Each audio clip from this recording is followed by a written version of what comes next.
Is this reality right now?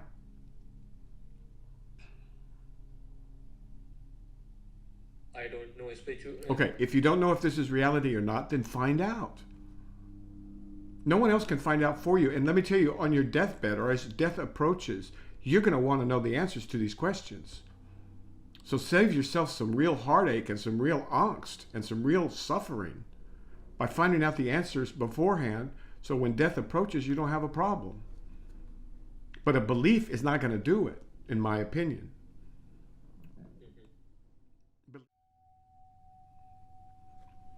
Where are you coming from and what have you learned?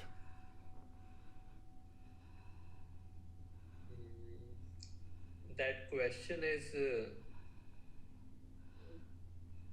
it kind of stumps me because I am coming Fine, good. from. Questions? Yeah, I wanted to talk about this thing of detecting essence of something versus the object. So, like for example, in dream conversations, they talk about mind versus the essence of mind. Do they? Yeah, and then the Okay. same is world versus the essence of world. And Where does it say that in dream conversations? Just so we can get the context. Great book. Intermediate.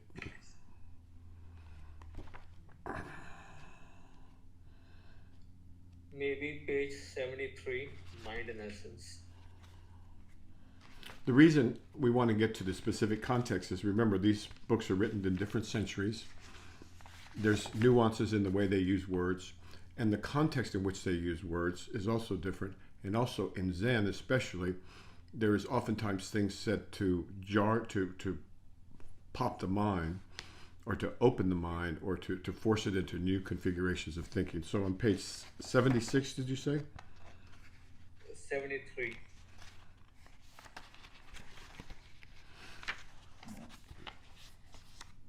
Mind and essence. Yeah, May I read it, please? yeah, yeah.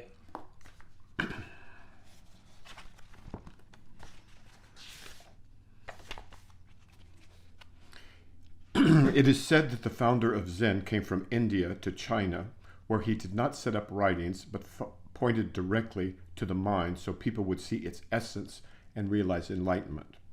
So the founder of Zen is Bodhidharma, and he came from India to China. And in Zen, he's referred to as the man who came from the West, or the teacher that came from the West, or the different phrases. But when you hear who came from the West, they're referring to Bodhidharma, the founder of Zen.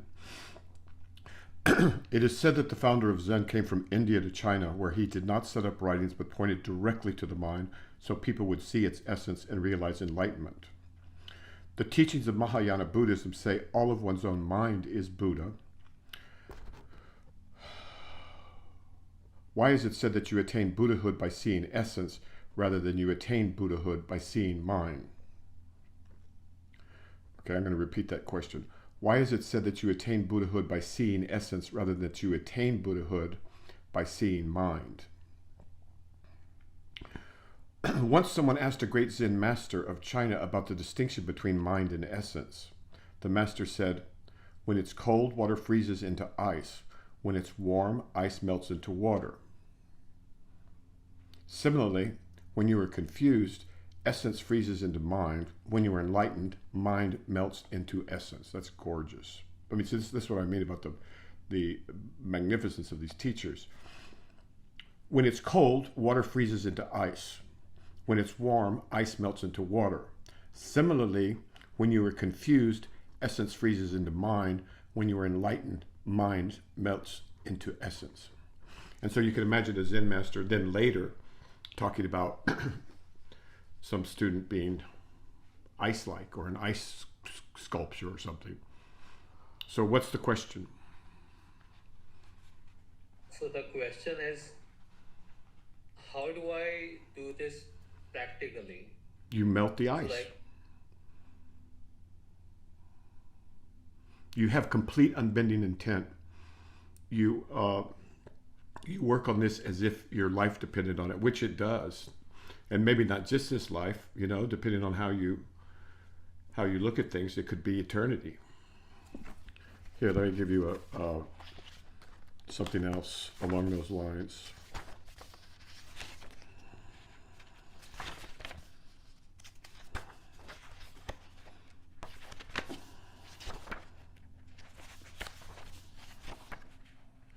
Because they put it very well.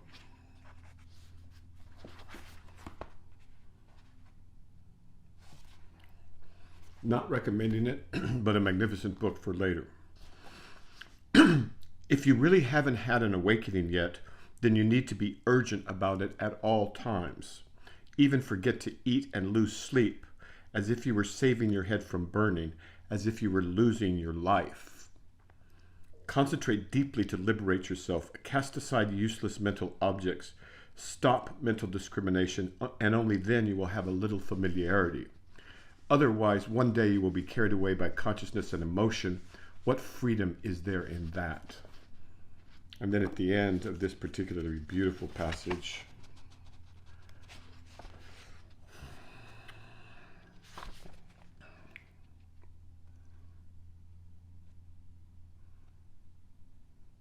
if you can just penetrate now, it will be thus forever.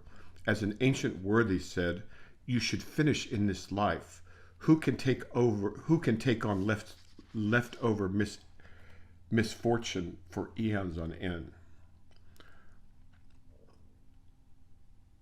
An ancient worthy said, you should finish in this life. Who can take on leftover misfortunes for eons on end? Don't you have enough misfortunes in this life as it is? But never mind, that's a rhetorical question. Okay, so now, what's the question? So how do I do this practically? So you devote your entire being to it. You don't screw around with childish things. You're serious. You study, you discipline, you look, you introspect, you outrospect, you make it the most important thing in your life. Otherwise, you're just playing around. You're not, you're just pretending to be a serious student.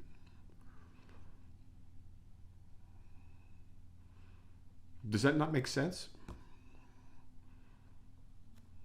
I think what I'm looking for is a practical application rather than the idea. Well, see, that's the problem. You're looking like a little child for someone to say, okay, you need to put on the left shoe, and then you need to put on the right shoe, and then you need to tie it like this. You're not a child, you're a grown man. And you need to decide how to do this for yourself. I don't know the inner workings of your mind, or your life, or your I don't that's, you're asking too much of someone who's trying to help you. Well, but if you translate it, you say, I'm looking for an easy way that I could just get from somebody else.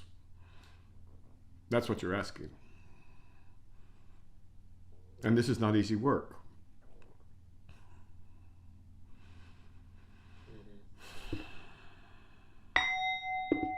You're looking for a formula. There are no formulas.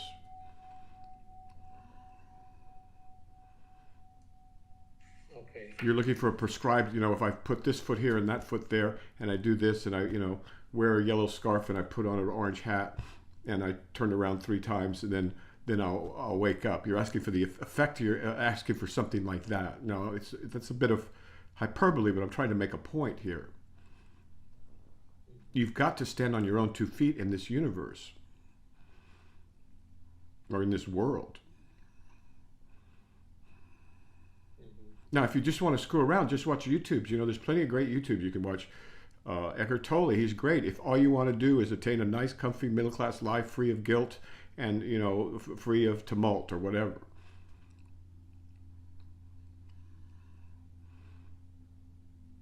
And that's not saying anything against Eckhart, who, by the way, is named after Eckhart Tolle, and he himself worked his ass off and still does.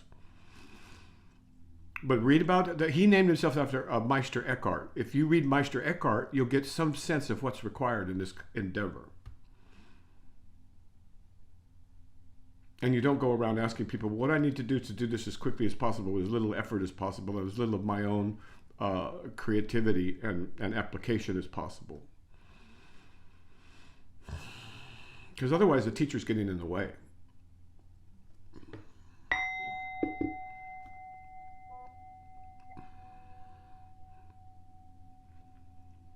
Question. The second question is about this this thing on page 70 of this book.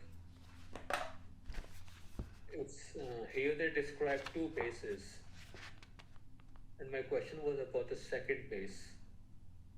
What's the first base? Ask the question without the book. Let's see what happens. What's the first base? So the first base is basically Base or basis? base. So there are two bases. Bases. Okay, go ahead. What's the first basis? So it's basically the basis of the teachings of Buddha. The first basis is the original pure essence, and the second basis is the basis of beginningless repetitive routine. Beginningless repetitive duty? Repetitive routine. Routine.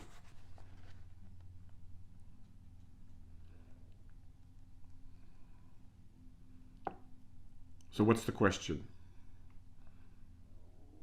So the question is,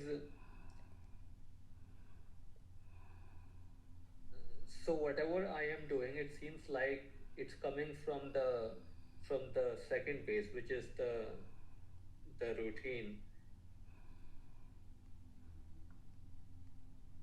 So what's the question? So how can I get out of that and get into? I think then again it's the same thing that you mentioned before, is I need to do my own thinking and figure out on my own than asking for an answer. Yeah, you can't just give me a quote from a book if you haven't worked on it yourself. That's not going to help anybody.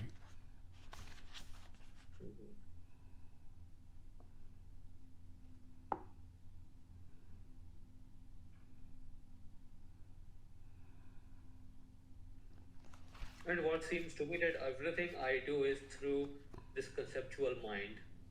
Fair enough. Even the practices I do. So like even watching the container of the mind. When you smell a pine tree, are you doing that through your conceptual mind? When you hear this bell. So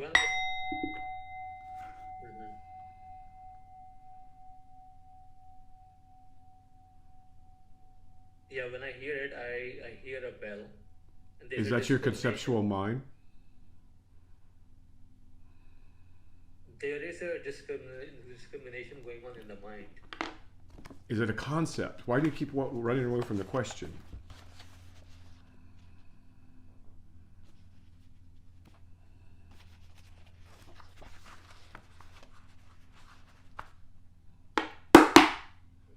So is that a concept? Is that a concept? It's not a concept, but thank you. So you don't just use concept, right? Now listen to this. Yeah. Listen.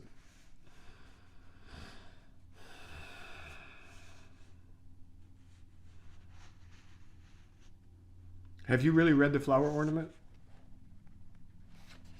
Not full. Well, okay. Well, you need to do that for sure, and you need to read the whole thing, and then you need to read the chapter with Sudhana, where he goes to 52 teachers at least, and asks them all these different questions. You need to understand. You need to do some work. Now, listen to this. Actually, this follows up right after the last quote from this Treasury of the Eye. Master Xuanxia said to an assembly, and it goes, quote, "There is no comparison to the clarity of the exposition of inanimate objects. The earth, the trees, the stones. They expound the teaching with exceptional veracity. It's just that few people can hear it. If you do hear this exposition, only then can you discuss it." So can you hear the trees talk? Oh, can you hear the trees teach? Can you hear the stones teach?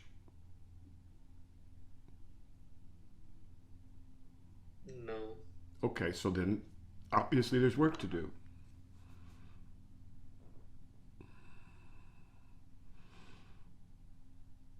This is what Krishnamurti is referring to, by the way, when he says, "Stop looking at things." He says, with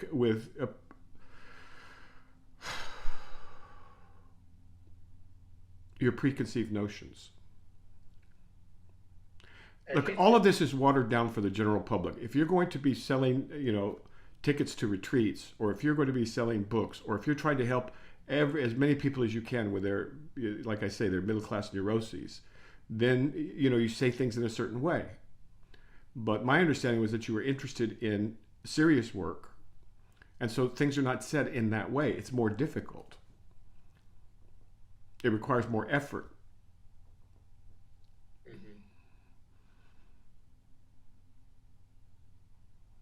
And belief in yourself, for God's sake. I mean, if you haven't read The Flower Ornament, and you say you're serious about waking up, then to me that doesn't make. I can't put those two together. It's not a logical situation.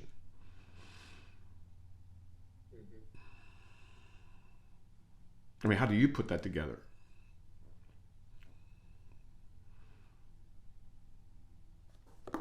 Question.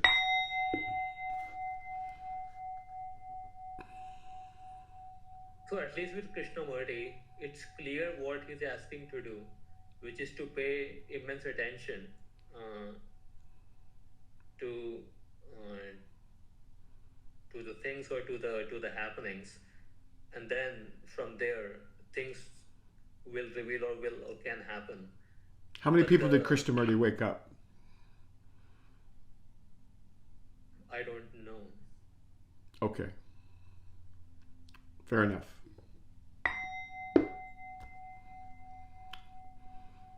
So yeah, you have to, of course you need to pay attention. Of course, but that's not all you need. People enjoy Krishnamurti, and I don't blame them. I love the man. But when you really get down to it, he only talks about the what, not the how. Have you noticed? He says, stop all thinking right now in an instant and get rid of your mind. Great, good. But I've never met anybody who could do that. Just like that. Hence, centuries and millennia of saints, bodhisattvas, arhats, trying to develop ways to help people with this. And if you want to jump over all of that, you can, but then you're on your own, and that's fine. Or you could say, hey, wait a minute, maybe this tradition, which has lasted, in the case of Tibetan Buddhists since 800 years, in the case of Zen, longer, 1,200 years or longer, no more than 1,200, something like that, or Hinduism, which goes back to the beginning of recorded time.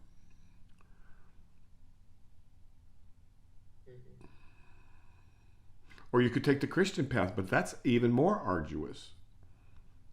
Look at the Christian saints. And it's not because they're saints. They're not, they got sainted afterwards so the church could take credit for them. The church at the time, Meister Eckhart was excommunicated. Augustine had his own problems. I think they wanted to get rid of him too. Now Augustine's known for was reading recently, they're known for their champagne.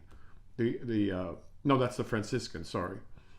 So at any rate, it's always co-opted by religion, but we're not talking about religion. We're talking about the actual pith. P-I-T-H. And to get there requires something of you besides just, feeling good. And, God will take care of it. All right, maybe.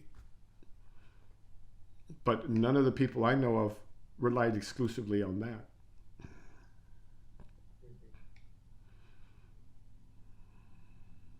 Okay. And even the Christians say, God helped, and the Muslims, God helps those who help themselves.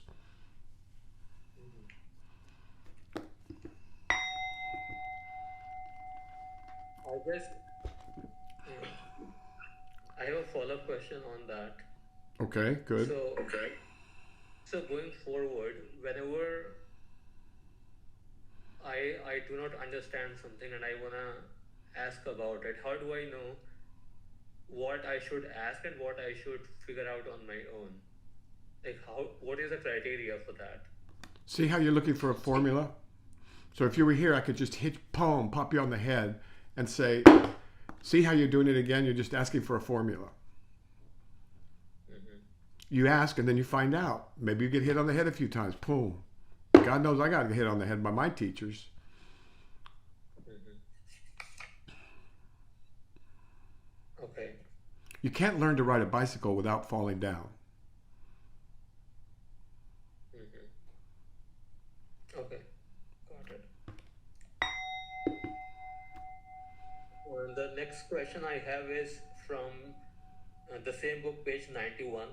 This is about 4 kinds of meditation in Zen meditation. What's the question? So the question is, they mention third meditation, which is focused on reality, where Buddhists dwell in the reality of the way. Is it the same as the meditation practice of turning the light around? No. Next question. Okay. Or follow up. I mean, so then what?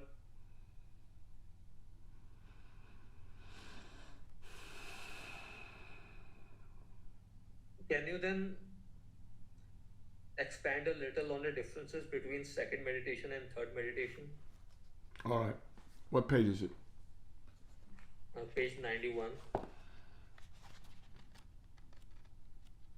I don't know how you could be, okay. In your case, you shouldn't be reading this book before reading the Avatamsaka. But okay, let's go. Let's try it anyway. Zen meditation.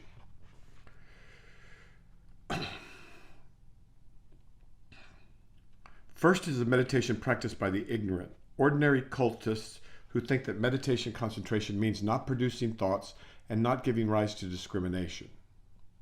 So that's ignorant meditation of cultists. Second is meditation examining the characteristics and meanings, where Buddhists in elementary and middling grades of attainment examine and contemplate the principles of the teaching. That's a great one. That's a great one for you. I'm speaking to you specifically. Third is Zen focused on reality as it is, where advanced Buddhists dwell in the reality of the middle way in its true aspects, subtle practice not requiring effort. Fourth is so these are sequential. Yeah, so fourth is a pure meditation that comes from suchness. Okay, so the first meditation is basically you watch YouTube, you kind of zone, you go, oh, that feels good, and you kind of like walk around like, oh, I'm holy, and I am, and I am that, and I'm this is it, I'm God, right? That's number one.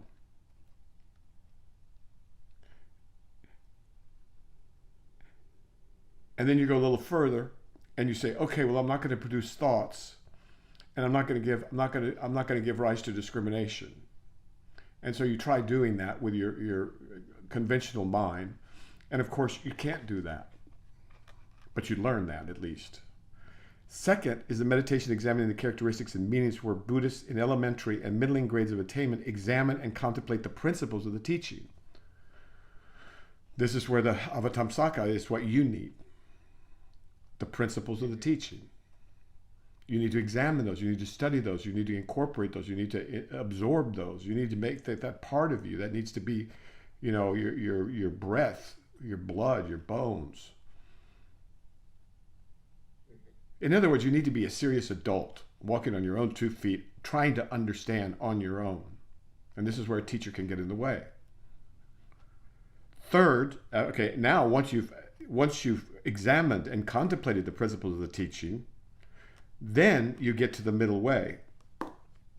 Subtle practice not requiring effort. But you're not there, I can promise you. Where one enters into the state of the realization of thus. No, fourth then is the pure meditation that comes from suchness. Fourth is after you wake up. Okay. So you need to move from 1 to 2.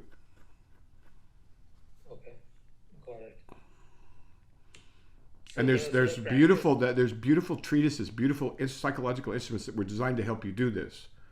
And the best one, although people don't like it because they see the thick book and they go, "Oh no, I have a thick book."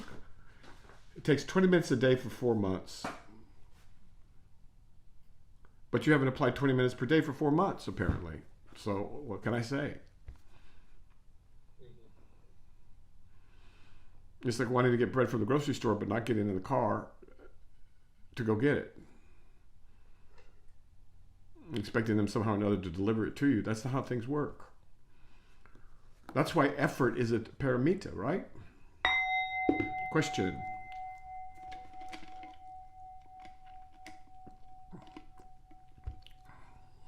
So this is another question from page 63 of the book. Just a couple of lines which I can read. Go ahead. So here they say, when you think you are an ordinary mortal, you go running around after honor and gain, disappointed if you do not get them. When you think you are wise, you look down on everyone and develop a conceited attitude. When you are fooled by such delusions, you do not even believe in the existence of a fundamental ground of peace and happiness, let alone experience it. So in this, I think I was looking into this thing of when you think you are wise, you look down on everyone.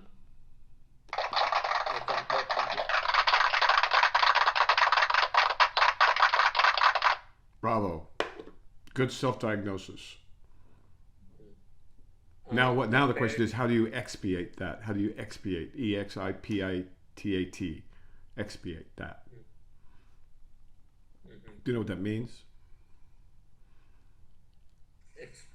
Like get rid of. There you go. Good. Excellent. So this is a common disease in Dharma. It's hidden arrogance, hidden pride, hidden ego. And you see this all over the place. I mean, in the New Age, and even now, if you listen to some of the questions that on people ask on YouTube, you could see it's glaring, right? That basically they've got this what Chogyam Trungpa Rinpoche called spiritual materialism, or it's another form of Zen sickness. It's a pernicious form where people think that, oh, I've got the truth, or I've got a line on the truth, oh, and I've done a little bit of meditation, and I have an enlightened teacher, so I'm superior. Now they don't. That's not what they say to themselves, but that's how they act towards other people, and that's how they see the world, and that's a huge obstacle. And that's why, the Zen masters would take their whisks or their staff and hit the student on the head and say, "Dude, stop it."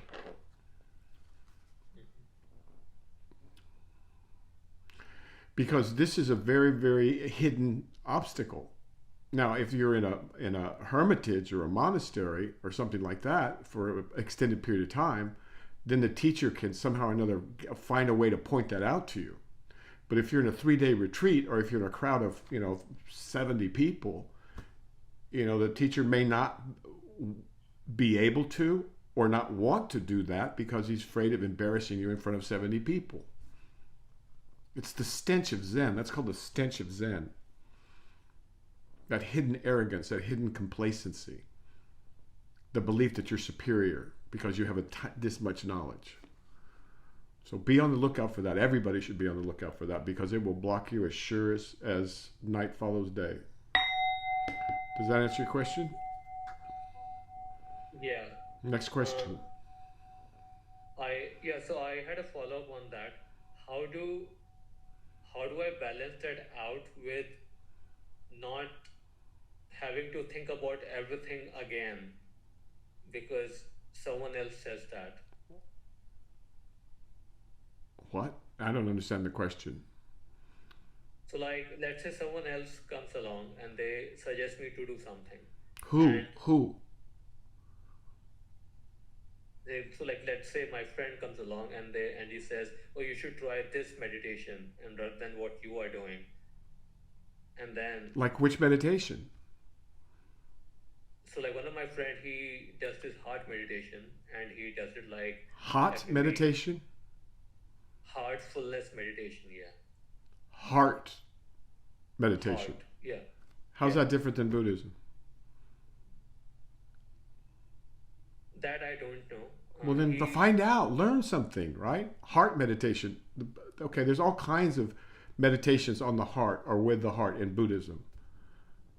Why are you just allowing random impacts like that to determine your course over something so vital, right? This is your life you're talking about. exactly. So here, But see, if I you'd read have the if you had read the scripture, you would know the answer to these questions, right? So the way to answer your question, the way is you have less ignorance, you have less arrogance, you have less complacency, you do the work and you learn some things, and then you'll know how to answer your friend. But if you take random practices at random, nothing's going to happen. We see this all the time. As a matter of fact, that's why people don't wake up. That's why the word out is you don't wake up, because people aren't serious. And if you just take these everything random, I don't understand. It's like, okay, I'm studying chemistry and I'm walking down the hall and somebody from the history department comes up and says, hey, you really should study nitric acid.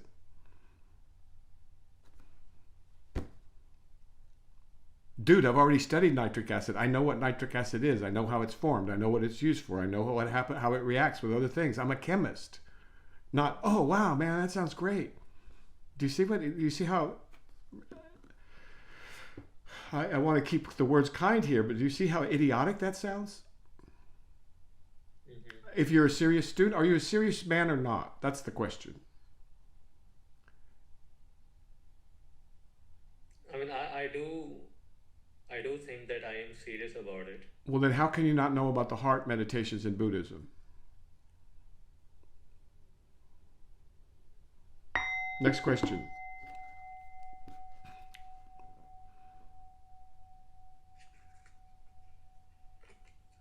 Have you read the Heart Sutra? Heart Sutra. Do you know what the Heart Sutra is? No. Find out, please. That's one of the basics. There's a few basic sutras. That's one of them.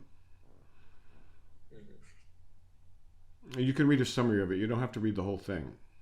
But with regard to the Avatamsaka, which was translated into English by an enlightened translator into English, then I don't know how you cannot I'm talking to you specifically, how you cannot read that.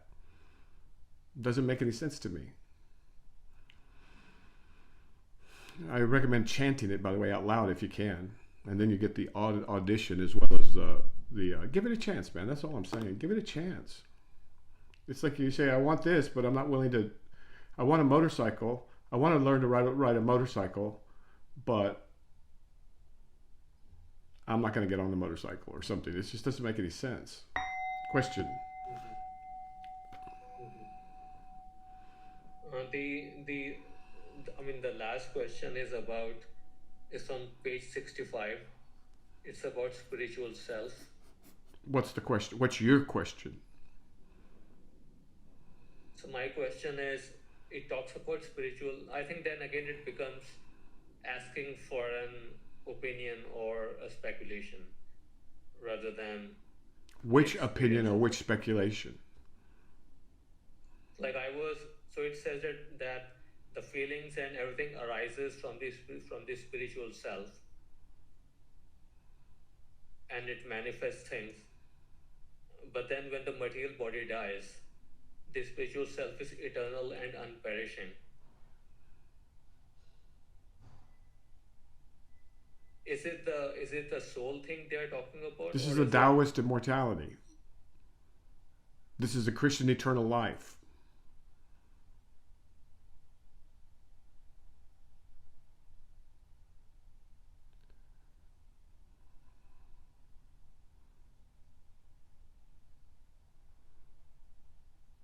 This is Buddhist nirvana, beyond birth and death. They all point to exactly the same thing.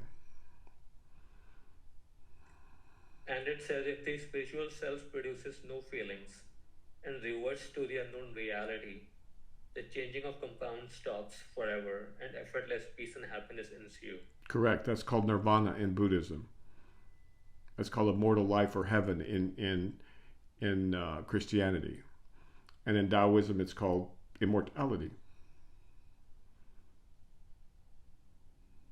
So, if the spiritual self is producing feelings and all these things and manifesting, and it's only when it stops, then it reverts to a known reality.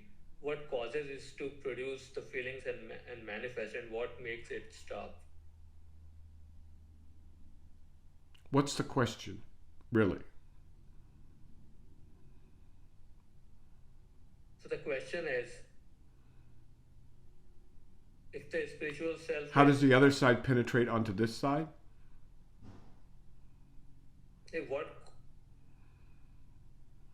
What makes this happen? So like what decides that manifestation should occur, and what decides it will revert back to the known reality? Why is there a universe instead of nothing? That's your question. Yeah.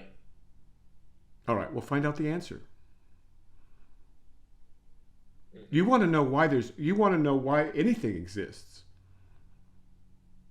Really, don't you? Why is there something instead of nothing? Why are you here? Why am I here? Why is this tree here? Why is that cloud? I mean, why is this world here? That's the question, right? Find out the answer. But see, you want to fly before you can walk, before you can run, let's say. All right, sir?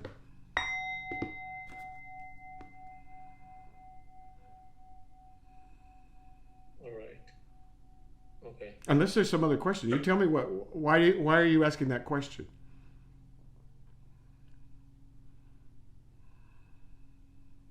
Because all these like practices and teachings and everything is being done to revert to the reality. But if I don't know to what to the reality? Revert to the to revert to the reality. What do you mean revert to the reality? Is this reality right now?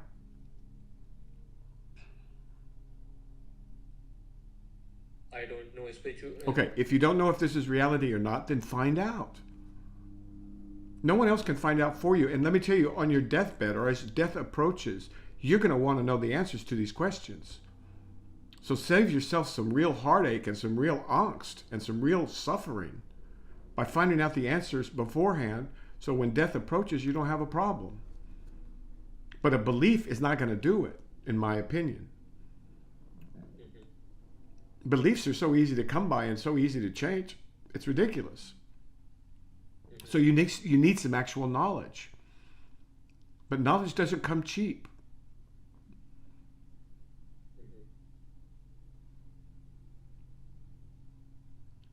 Study any saint, any bodhisattva, any enlightened Christian or Muslim or any of them. See what kind of effort they put into it.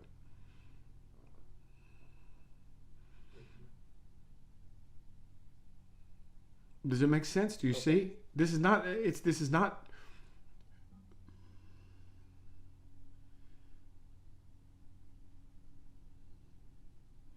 This is worth doing, so it's worth doing well, or don't do it at all.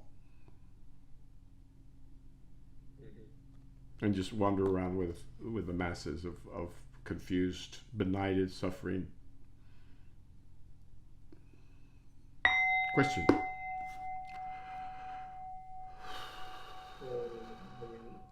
I guess then that's pretty much what I had. All right. Now, do you have any real questions from your heart?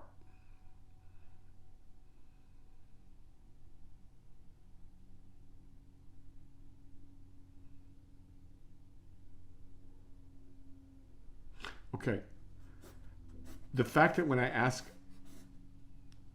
where you had come from and what you had learned, the fact that there was no answer at all for that should tell you volumes.